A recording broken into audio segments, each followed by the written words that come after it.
दोस्तों, middle east की सियासत में भूचाल आया है। इजराइल ने वो कर दिखाया जिसकी किसी ने उम्मीद नहीं की थी। इस बार निशाना बना है छोटा सा लेकिन ताकतवर देश कतर।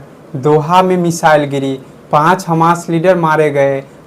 और अब सवाल ये, क्या कतर अमेरिका का भरोसेमंद साथी होते हुए भी इजराइल के गुस्से से नहीं बच पाया, या फिर इसके पीछे कोई और बड़ा खेल है ट्रंप का, अमेरिका का और पूरे मिडिल ईस्ट का।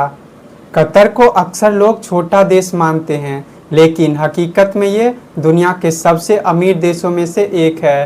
तेल और गैस का खजाना है। फीफा वर्ल्ड कप 2022, अरबपति शाही परिवार, अल जजीरा जैसे न्यूज़ चैनल कतर की ग्लोबल ताकत को दिखाते हैं। कतर की सबसे बड़ी पहचान है मिडिल ईस्ट का बिचौलिया। अफगानिस्तान में तालिबान और अमेरिका के बीच शांति समझौता हो या गाजा इजराइल वार्ता, मंगलवार को दोहा में एक टारगेटेड मिसाइल अटैक हुआ। इजराइल ने साफ कहा, हमने किया है, किसी गलती से नहीं बल्कि जानबूझकर। टारगेट थे हमास के टॉप लीडर्स जो कतर में बैठे बातचीत कर रहे थे। नेतन्याहू ने बयान दिया, हमारे दुश्मन जहां भी होंगे हम घुस कर मारेंगे। दोस्तों, कतर लंबे समय से हमास का सेफ हेवन रहा है। कतर का चैनल अल जजीरा इजराइल विरोधी नैरेटिव्स फैलाने का आरोप झेलता है। अमेरिका का सबसे बड़ा एयरबेस अल उदैद भी कतर में है, यानी अमेरिका का स्ट्रेटेजिक पार्टनर होते हुए भी फिर भी इजराइल ने हमला किया। ये अमेरिका को सीधा मैसेज है कि वो अब अपने हिसाब से काम करेगा। ट्रंप ने 8 तारीख को हमास को धमकी दी, सीज फायर मानो वरना बुरे नतीजे होंगे। उसी शाम यरूशलेम में हमास का आतंकी हमला, 6 लोग मारे गए। इजराइल तुरंत एक्टिव हुआ और उसी टाइम दोहा में हमास लीडर्स पर वार किया। सवाल ये दोस्तों, क्या ये सब ट्रंप और नेतन्याहू की प्लानिंग का हिस्सा था? कतर की सबसे बड़ी पोजीशन थी मीडिएटर बनना, लेकिन दोस्तों अब वही बिचौलिया दोनों तरफ से पिट रहा है।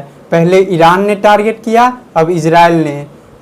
अमेरिका कहता है हमारे कहने पर कतर हमास को जगह देता है। इजराइल कहता है नहीं, कतर हमास को फंड करता है। यानी कतर अब दोनों खेमों के बीच फंसा हुआ है। कतर का मीडिया हाउस अल जजीरा दुनिया भर में इन्फ्लुएंस फैलाता है। इजराइल ने इसे अपने देश में बैन किया हुआ है। आरोप है हमास समर्थक रिपोर्टिंग करता है, इजराइल को बदनाम करता है।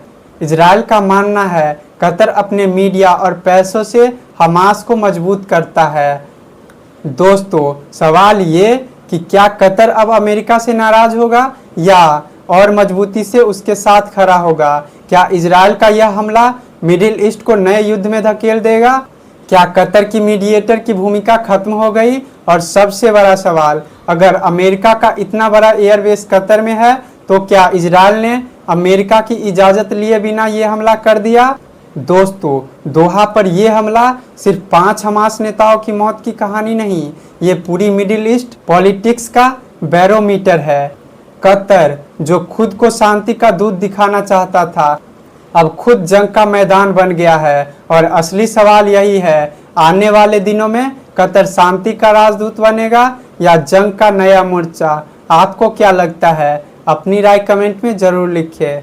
मैं राजू भास्कर, आप देख रहे हैं वर्ल्ड वायर न्यूज। धन्यवाद।